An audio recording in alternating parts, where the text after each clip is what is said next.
We begin with breaking news out of Canberra. It's been a night of high drama in Parliament, with 5 Liberal MPs crossing the floor to vote with Labor to improve protections for transgender students.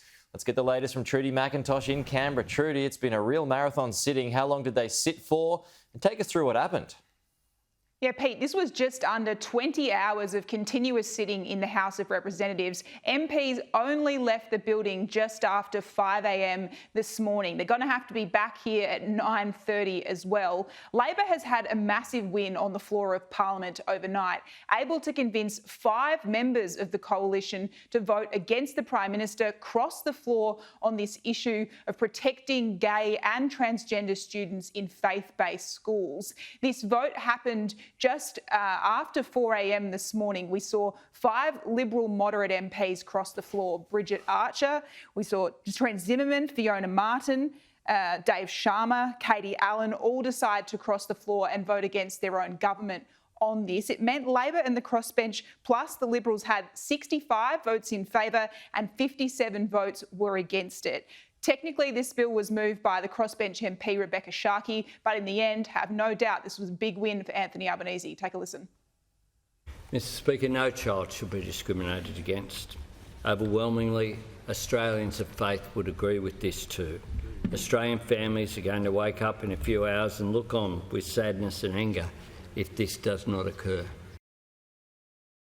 Earlier in the night, Labor only narrowly lost this vote on the floor in terms of changing another part of the religious discrimination changes. This was changes to the statement of belief provisions. 2 Liberal MPs also crossed the floor on that, being Bridget Archer and Trent Zimmerman. The vote was so close that the Speaker, Andrew Wallace, had to cast the deciding vote, and the Prime Minister narrowly won on this one. Take a listen to Scott Morrison. Expanding freedoms for all.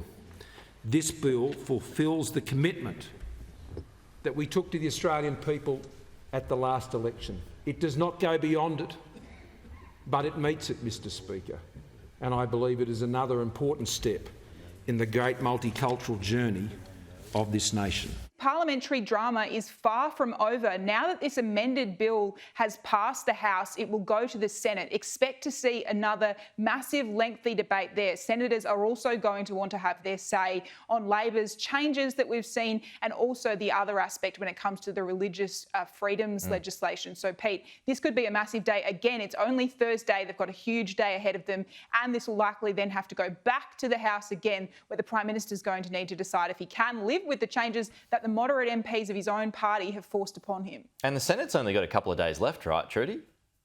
Yeah, today's the last day, Pete, for the week, and then they don't actually come back and sit again till the budget week. So there's a real crunch on the time here. Yeah. That's why you would have seen this sit so late last night, because up against an election campaign, the Prime Minister is really running out of time to pass this election commitment. OK. Trudy McIntosh right across the detail as usual. Thank you, Trudy. We'll talk to you again in half an hour.